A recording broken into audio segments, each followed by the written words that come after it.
And you said on CNBC that you felt that the government kind of was doing too much to rescue some of these companies, and you were saying things like you didn't care if the hedge funds got wiped out. And I just wondered, so what would that look like if the government were to do what you recommended? And, what you were saying were things like, oh, they wouldn't get to summer in the Hamptons, and who would care if they got wiped out? But, I also wondered, like, that sort of applies to, well, you tell me, maybe it doesn't apply to people like you, but would you be willing to be wiped out? Yeah, I mean, I've never really been defined by my money. I think I was an evolutionary person with the same values. I may have been a little more douchey when I was younger or harder to deal with, but I was still the same person, and I frankly felt that I had the same worth as a human being when I was growing up on welfare, or when I was in my 20s or 30s, or now in my 40s. I think that, money is a projection that other people use. And I used it on myself for a while, and now I use it less. And so, being in a position to actually realize that, the school teacher that makes $60,000 is just as important as I am is the truth. And so, yeah, you could take it all away. I don't really care. It'd be a fun ride no matter what. I think I have a great set of memories that I've created for myself. And the journey's been a blast, and I hope to have another 50 years of those things. What I was speaking about on CNBC was just my frustration about not wanting to acknowledge, where the Federal Reserve and Treasury were not acknowledging, how the actual economy works. The United States is an economy where the overwhelming majority of the GDP is generated by consumers. And the way that, consumers lift up the American economy is by spending money. And when you take revenues away from the American consumer because they're unemployed or because they can't earn wages, then they're going to spend less, which means that the economy contracts and you have a recession. So first principles thinking would tell you that you put money in the hands of consumers, and you put enough money in their hands such that the amount that they have exceeds what they need to live, and then the excess spending they will spend. And the reason why that's important is then it forces companies to then reopen faster, hire people more. Invariably, what you'll see is then they'll also have to pay them more because, again, these consumers have more money. But that's actually all a good rebalancing of what's been happening for the last 40 years, which is that the pendulum has swung. In economic theory, you say that the pendulum swings between labor and capital. And in the last 40 years of trickle-down economics, what we've really done is swung the pendulum so far towards capital that people who are the labor class don't really have the earning power that they actually had before. And putting a lot more money into their hands, where effectively you have to pay them more to come back to work, isn't a bad thing. It will recalibrate what is a very lopsided distribution of leverage.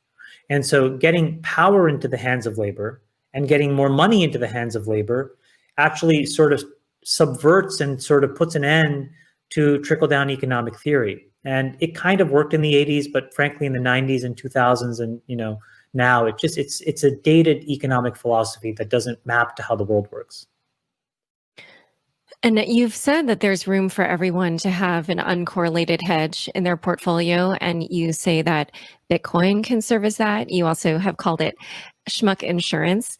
And I wondered, do you think that the coronavirus pandemic is sort of like Bitcoin's moment?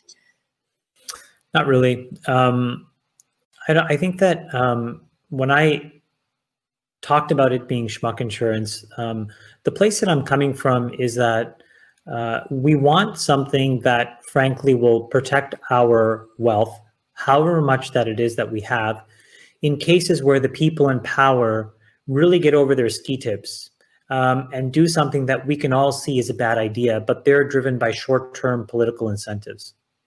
The reality is that, governments used to be run by a very different kind of person.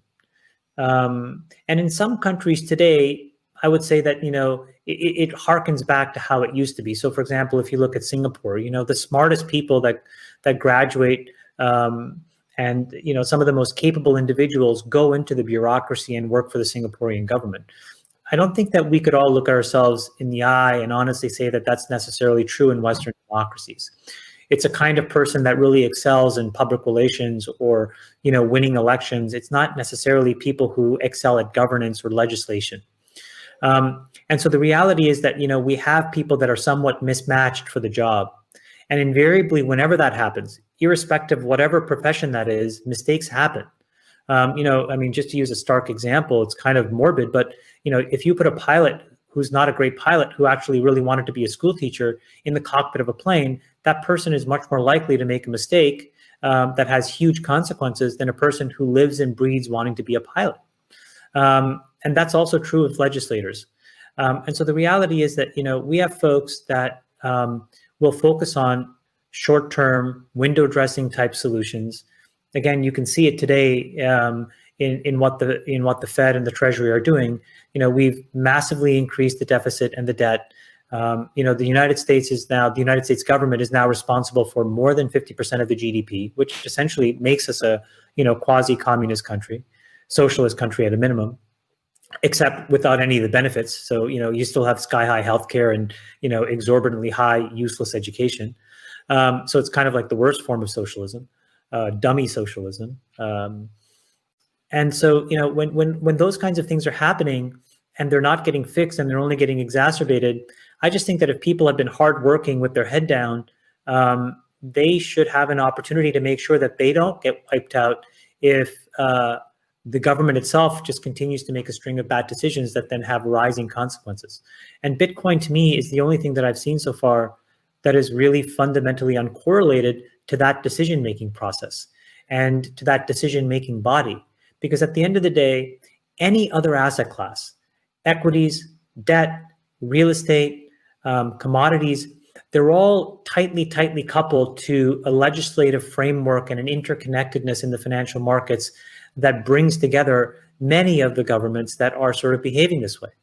And so it's almost like a bet against the ruling class in some ways, and making sure that you have a small amount of insurance, because insurance is not something that pays off 50 cents to the dollar. Insurance is something that pays off, $1,000 to $1. You want these massive asymmetric payoffs because you want to be sure that a small amount of insurance can basically make you whole. And that's why I just think that, you should take 1% of your portfolio, put it in Bitcoin. Never look at it. Don't look at the price. Don't look at anything, and hope that 1% goes to zero.